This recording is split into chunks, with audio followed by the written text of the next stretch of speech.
welcome to this sustainability reporting EFRAG update. I will tell you briefly what happened in terms of technical activities in the month of January 2025. And I will start from the launch of the VSME ecosystem, the ecosystem that we are building in order to support the uptake and adoption of our voluntary standard for non-listed small medium enterprises, including micro entities. As you know, this standard was delivered by EFRAG to the Commission on the 17th of December and will be issued as a legal act by the Commission in the near future, but is already applicable in its current form as a voluntary tool. So in order to promote its diffusion and use as a replacement of questionnaires by multiple users such as lenders, investors and corporates, client in the management of their supply chain when they involve SME, we are putting together a forum, VSME Forum. The first meeting of the forum will take place on the 17th of February, where we have invited to participate all the initiatives, platforms, organizations that are active at European level in promoting VSME and in general in sustainability reporting involving SMEs. We also have included as observers international organizations that are active in the same camp, various European authorities and supervisors, business associations, banking associations as representatives of users, of course, representatives of SMEs and companies are also there, and the national standard setters of European countries. So we are very pleased to say that we are ready with the launch of this forum on the 17th of February. The meetings are closed, but there will be a part of the meeting, the last 40 minutes, which are public, so will be followed by a debrief of what was said in the closed. In this context, in the month of January, we issued a call for candidates, for those that want to be part of our VSME community. This is a community of individuals with an interest in sustainability reporting for SMEs. So you can find on our website the call, which is open for applications until mid-February. We have also issued a call for initiatives to participate to our mapping of initiatives, tools and platforms.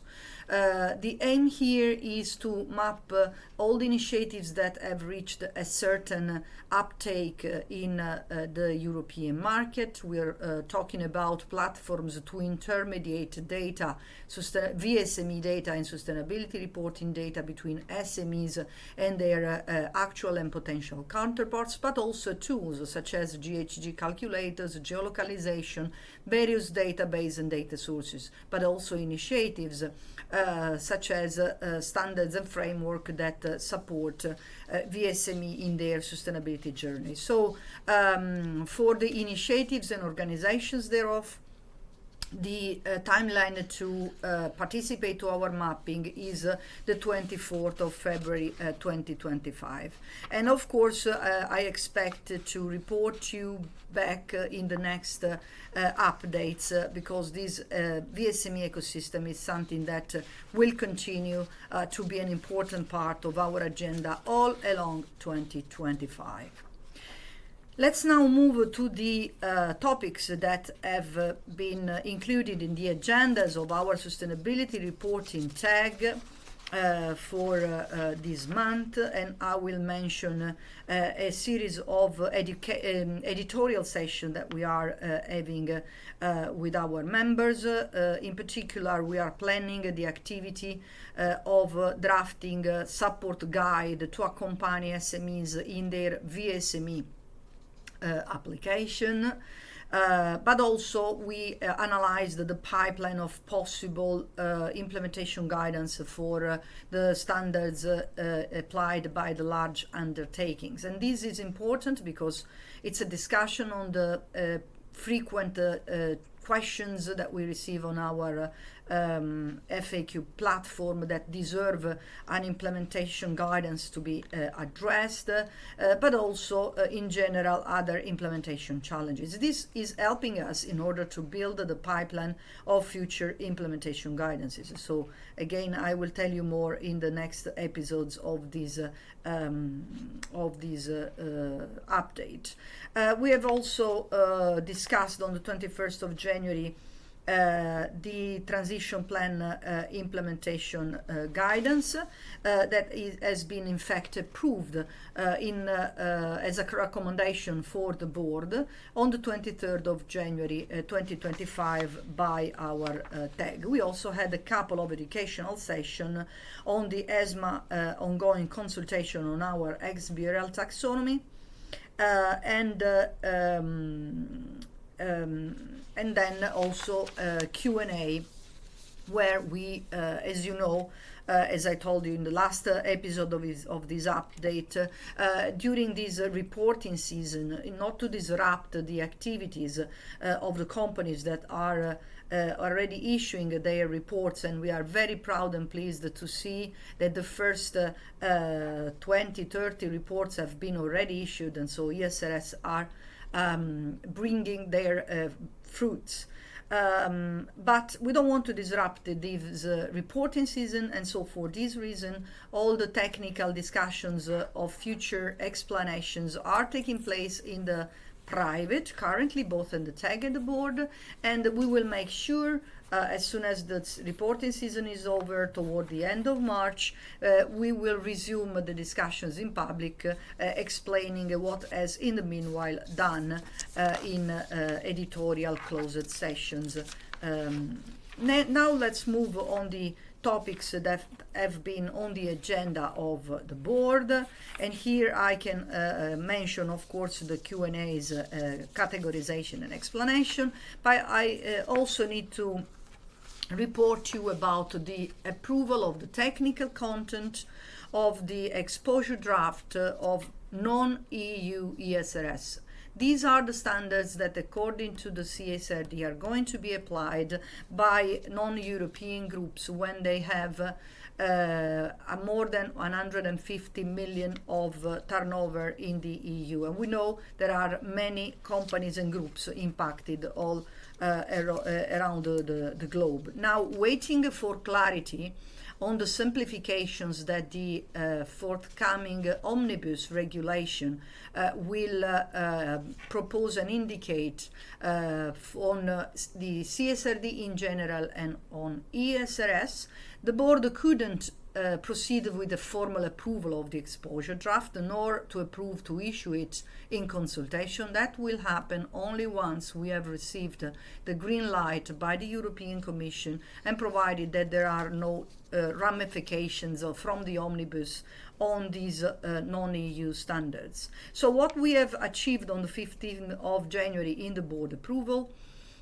is to stabilize the technical content of the exposure draft. So you can find it in the papers for the public session on the 15th of January 2025. In the approval, which got the support of a majority of the board members, some of them expressed concerns and reservations on the option which has been included upon recommendation from the European Commission, the option to limit the topical disclosure for topics other than climate to impacts connected with products and services that are going to be are expected to be or likely to be sold to the European Union, customers. This option is criticized by some for feasibility and also auditability complexities, and that's also the reason why originally the TEG had recommended not to include this option, but the board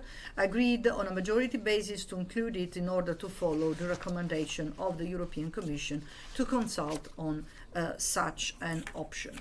Now next steps are to prepare the consultation package, assess any changes that may derive from the omnibus package, and get ready for the consultation as soon as the European Commission give us the green light. To conclude, for the month of January, we also had our first educational event in 2025, which is part of our overall education effort and cooperation with the European Academic Association. This was an event which was organized also jointly with the IFRS Foundation and with the Global Reporting Initiative with GRI, where basically the three standard setters met the community of the academics. It was a sort of trainer event where we exchanged with the academics on how our educational effort could help the academia in general to support the educational effort on sustainability reporting.